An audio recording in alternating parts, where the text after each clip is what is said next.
mai 2002, l'Olympique lyonnais est champion de France pour la première fois de son histoire.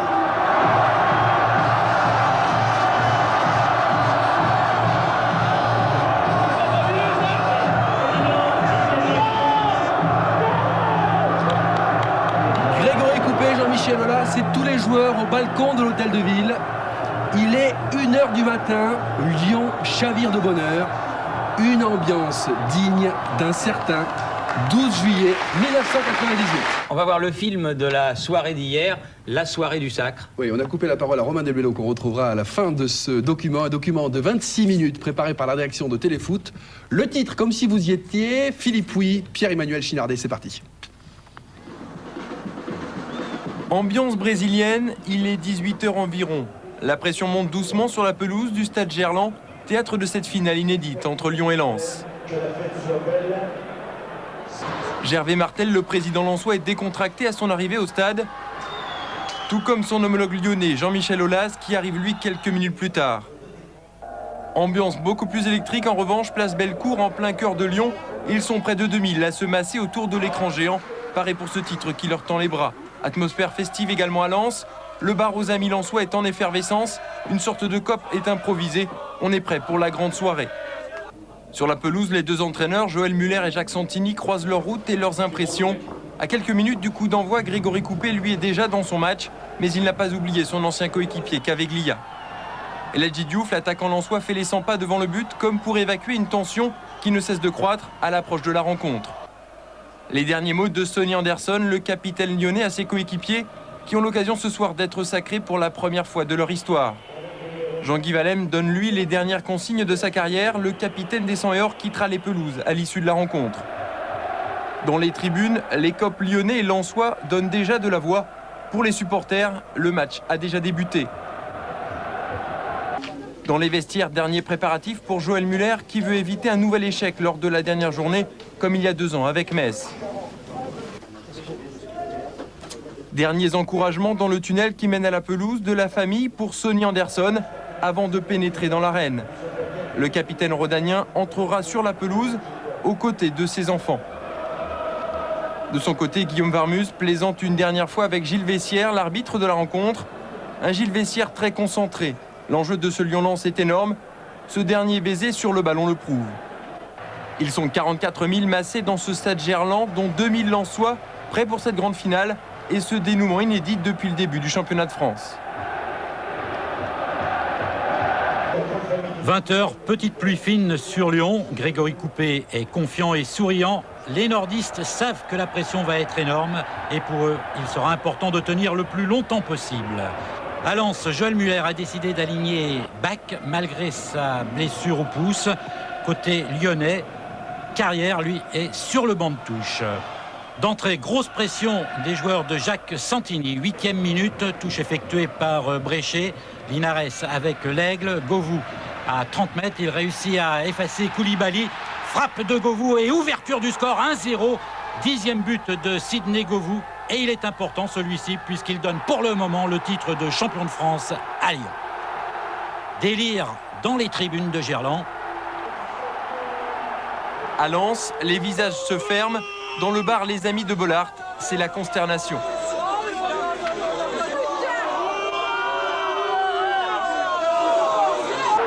Sidney Govou confirme un talent qu'il avait laissé entrevoir la saison dernière. Cette année, il a littéralement explosé grâce à sa vitesse, ses dribbles et son audace. Il a effacé Koulibaly. Il réussit à se mettre sur son bon pied. Frappe légèrement croisée entre les jambes de Jean-Guy Valem. En plus, la pluie tombée sur la région lyonnaise a joué un mauvais tour à Guillaume Varmus. Le gardien lensois a glissé, mais pas sûr qu'il ait pu arrêter ce ballon, même s'il n'avait pas glissé. À Lens, malgré la déception, les chants reprennent de plus belle. Ici, on veut y croire encore. Joël Muller est dépité. 14e minute maintenant, touche effectuée par Jacek Bach. Ballon récupéré par Linares. Govou réussit à donner à Anderson. Anderson sur le côté gauche pour Pierre Lègle. Débordement de Pierre Lègle. Centre. Reprise de Violo. Et 2-0. C'est pratiquement le chaos. Les Lyonnais sont euphoriques. Les Lensois complètement débordés. Le premier titre de Lyon prend forme.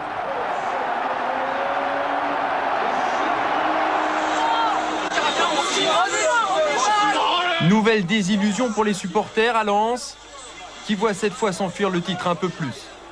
En plus, ce but est superbe et le plus cruel pour les nordistes, c'est que Pierre Lègue, qui est à l'origine de ce deuxième but, a fait l'essentiel de sa carrière à Lens. 4e but de Philippe Violot, particulièrement difficile à marquer sur ce centre de Lègue. Donc, il réussit à reprendre cette balle en demi-volée de l'extérieur du pied et Varmuz n'a pu empêcher le ballon de rentrer. Jean-Guy Wallem remonte ses coéquipiers. Ballon pour les Lensois avec un centre de Blanchard. Tête de Sibierski et claquette de Grégory Coupé. Dépit des supporters lensois, mais à 2-0, Lens n'a plus le choix. Les joueurs de Joël Muller doivent marquer impérativement et rapidement pour revenir. Et cette tentative a au moins le mérite de leur redonner le minimum de confiance nécessaire pour garder un léger espoir. 23e minute, toujours Lens à l'attaque avec Koulibaly, Bach, Diouf qui réussit à passer. Belle combinaison avec Sibierski. Centre de Blanchard pour Pedron, frappe de Pedron et Coupé qui repousse ce ballon du genou. Belle occasion encore pour Lens, mais Grégory Coupé est en forme et là, il ne se laisse pas surprendre. Jacques Santini est toujours inquiet, même à 2-0, il n'est sûr de rien et il a raison. 26e minute maintenant, coup franc en faveur des Lensois. Pedron va tirer ce coup franc. Au deuxième poteau, tête de Bréchet, reprise de Bach, Bréchet qui détourne. Le ballon est au fond, 2-1, le match est relancé. À Lens, c'est l'explosion de joie. Cette fois, les Lensois reviennent dans la partie. Les supporters se remettent à croire à l'impossible. Lyon est toujours champion, mais les nordistes peuvent de nouveau espérer. L'espoir leur a été rendu par un joueur qui était lyonnais au début de la saison. Jacek Bach n'a pas digéré d'avoir été négligé par Lyon et il était bien décidé à se faire regretter. C'est fait. En plus, il joue avec un pouce cassé, mais là, il a tout oublié, la gêne, l'amertume, et il marque avec la complicité donc de Jérémy Bréchet. 28e minute, toujours Lens à l'attaque avec Morera sur le côté gauche. Morera qui provoque Chanley, tir de Morera, Coupé, repousse des 2 points. Les Lensois sont survoltés. Ce sont eux qui dominent cette fin de première mi-temps. Joël Muller, lui, est impassible. 30e minute maintenant. Nouvelle possibilité peut-être pour Lens avec ce coup franc tiré par Ismaël. Ballon écarté par Pierre Lègle. Récupération Govou contrée par Bach. Blanchard, longue balle pour la tête de Sibierski. Le ballon est au fond. À Lens, on croit à l'égalisation. Mais regardez, après la joie, les supporters vont rapidement déchanter. Effectivement, sur cette ouverture, Antoine Sibierski était légèrement en position de hors-jeu. C'est donc tout à fait logiquement que ce but est refusé. Déception côté lensois. À Lyon, évidemment, on y croit toujours. 2-1 à la mi-temps. Pour nous, supporters lensois, ça a été très pénible. Mais bon, ils nous ont remonté 2-1. On a eu 2-2. Malheureusement, le but il a été refusé. Mais nous avons encore 45 minutes pour égaliser.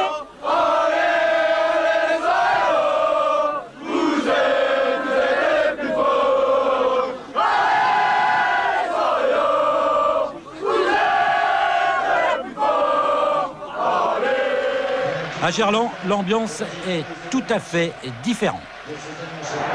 Dès le début de la deuxième période, Lyon repart à toute allure. Pas question de se satisfaire d'un but d'avance. Ismaël met en corner sur un centre d'Anderson. On revoit l'action menée par Sidney Govou. Il est à l'origine de cette nouvelle possibilité de marquer pour les Lyonnais. Gros travail de Sidney Govou. Il a réussi à effacer Jean-Guy Wallem. Il a levé la tête, il a vu sur le côté gauche son capitaine Sonny Anderson. Et Anderson tente un coup comme il en a l'habitude, plat du pied. Et finalement, c'est Ismaël qui réussit à sauver in extremis. 49e minute, dégagement de Colli, tête de Diouf. Morera qui profite d'une glissade. Il rentre dans les 16 mètres, il pousse encore un petit peu son ballon. Tacle de Bréchet. Coupé récupère ce ballon sans danger, pas content Morera. Il estime avoir été fauché et dans la surface de réparation, cela aurait signifié un pénalty que monsieur Vessière ne lui accorde pas. Déchaînement dans les tribunes de Gerland, 53e minute, dégagement de Varmuz. tête de Blanchard. Récupération pour les Lyonnais avec Juninho. Juninho au milieu du terrain. Il efface 3 Lensois. Il donne ce ballon à Pierre Lègle. Pierre Lègle frappe du gauche, ballon contré. Varmuz et lobé. 3-1. Et deuxième but cette saison de Pierre Lègle. À Lens, l'ambiance est à la sinistre. Guillaume Varmuz a du mal à se relever. Quant au maire de Lens, monsieur Guy Delcourt, lui aussi est effondré.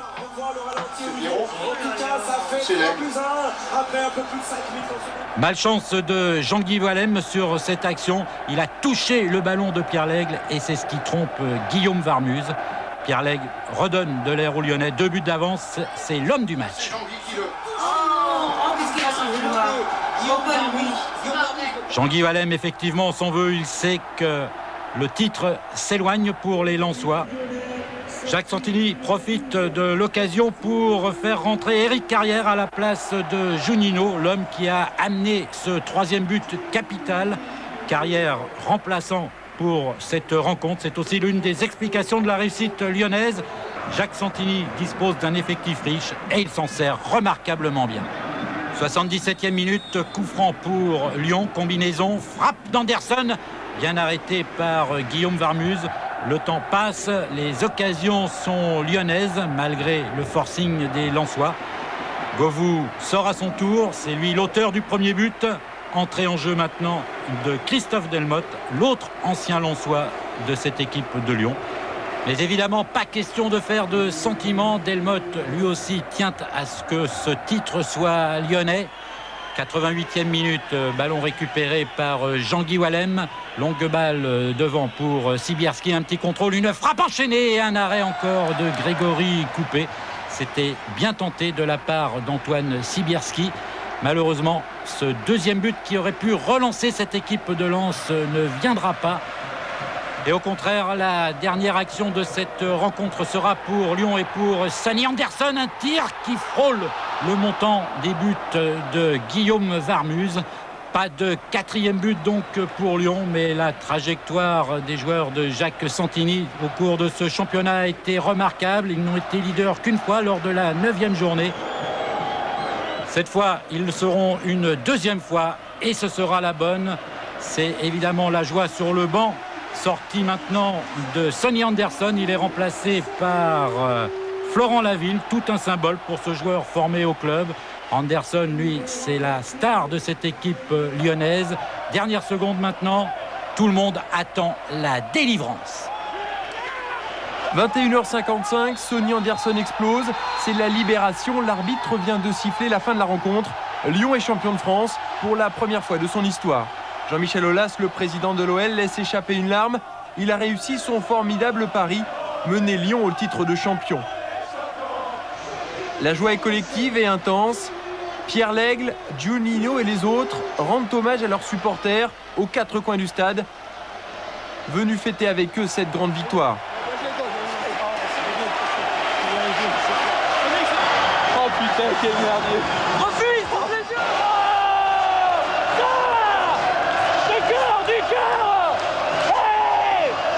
Rapidement, les supporters envahissent la pelouse afin de participer à la fête aux côtés de leurs héros. Grosse déception en revanche côté lensois. Valérien Ismaël est effondré, mais à l'image d'une saison exemplaire, les Lensois le sont également dans la défaite. Évidemment, je crois que le titre, on ne le perd pas ce soir, on l'a perdu il y a un mois. Je crois qu'il y a un mois, on aurait dû concrétiser notamment des matchs plus faciles à domicile. On n'a pas su le faire et on a laissé la possibilité aux Lyonnais de revenir. C'était difficile de venir jouer à Gerland ce soir. Oui, bon, on avait bonne espérance. Je pense qu'on était venu pour faire au moins un nul.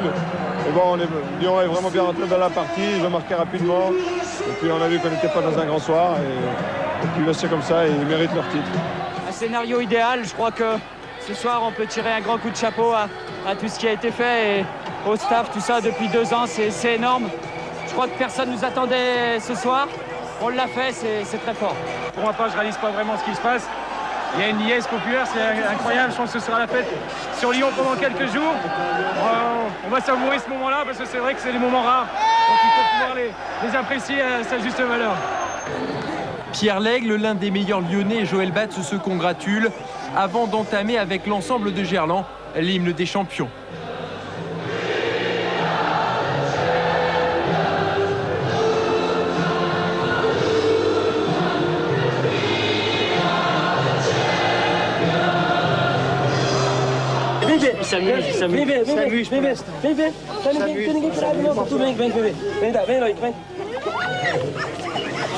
Champion avec le Brésil, peut-être? Non, peut-être non. Je suis champion avec le Brésil, peut-être. Après le bébé qui va arriver, peut-être. Et après champion.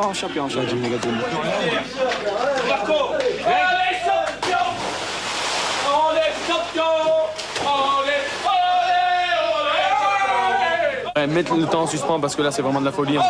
Ce qui est dur dans ces cas, c'est que les gens ils ont l'impression qu'on leur appartient, donc ils nous veulent, ce qui est compréhensible, mais on va prendre un peu de temps. Moi je vais remercier tous mes proches et bien manger, bien boire, et après on arrive dans la faune et il parle bien ce garçon, on fait Gladiator. Dans le bus qui mène les joueurs vers l'hôtel de ville, l'ambiance ne retombe pas. Grégory Coupé donne le rythme. Il faut pourtant garder des forces. Place désormais à la fête avec l'ensemble des Lyonnais. Au petit matin, il m'est apparu et il m'a donné la solution. Et quand vous faites la course en tête toute la saison et que dernier match vous perdez le titre, il y a de quoi être déçu. Maintenant, sur ce match-là, Lyon a été plus fort que nous. Donc logiquement, il remporte ce match. Voilà. Sur la saison, Lyon a-t-il été plus fort que Lens? Sur la saison? Non, je ne pense pas, puisqu'on a été premier toute la saison. Donc quand il y a un premier, c'est qu'il y a des raisons. Mais sur ce match-là, on n'avait pas assez de points supplémentaires. Et sur ce match-là, Lyon a été plus fort que nous, donc ils ont gagné logiquement. C'est dans le dernier sprint où effectivement, là, on n'a pas été aussi efficace et performant qu'on l'était depuis le début de saison. Et c'est à mon avis là où on a perdu les points qui nous manquent ce soir. Dès le coup de sifflet final, les rues de la ville sont envahies. Les 2000 supporters réunis devant l'écran géant quittent la place Bellecour afin de rejoindre la place des terreaux. La fête est intense, les Lyonnais sont désormais plus de 10 000 et on retrouve les bains spontanés, des images qui rappellent parfois un certain 12 juillet 1998. Il est environ 1h du matin, les héros arrivent enfin, Jean-Michel Aulas est en tête, les joueurs et l'ensemble du staff lyonnais apparaissent au balcon de l'hôtel de ville. L'ambiance est alors explosive.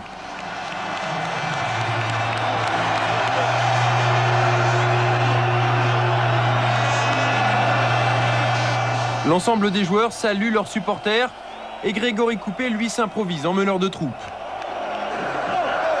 Il ne saute pas, n'est pas lyonnais. Il ne saute pas, n'est pas lyonnais.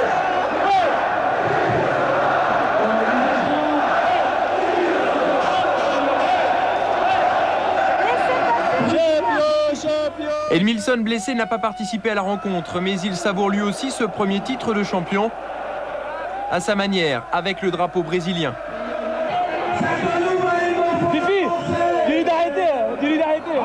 Sonny Anderson, l'autre Brésilien, a déjà triomphé avec Monaco, mais sa joie est celle d'un jeune premier. De son côté, Gérard Collomb, le maire, savoure ce premier titre de champion. Oui, je crois que tous les Lyonnais sont fiers de leur équipe et sont fiers de leur ville. C'est une soirée d'émotion, de passion, comme seul le football est capable d'en donner. À la même heure à Lens, malgré la défaite, on garde le sourire. Les irréductibles nordistes s'étaient donné rendez-vous au stade Bollaert. Les joueurs n'y sont pas, mais les supporters donnent de la voix afin d'oublier leur déception. On chante et on danse afin d'oublier la défaite et ce titre qui leur a échappé lors de cette dernière journée.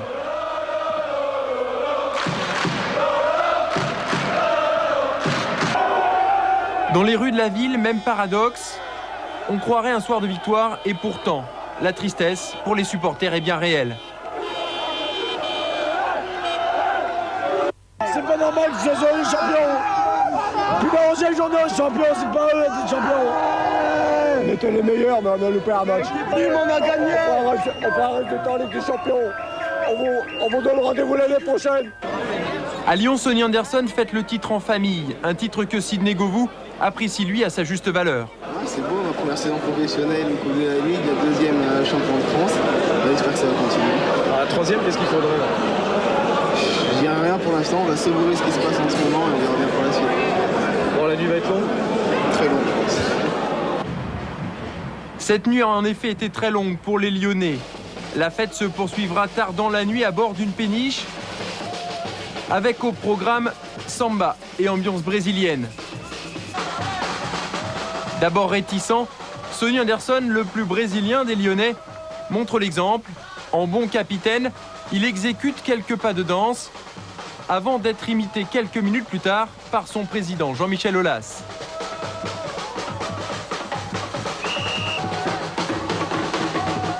Cela faisait 51 ans que l'Olympique lyonnais attendait ce titre. Cette fois, on ne l'y reprendra pas. Pour devenir champion, Lyon connaît désormais la musique.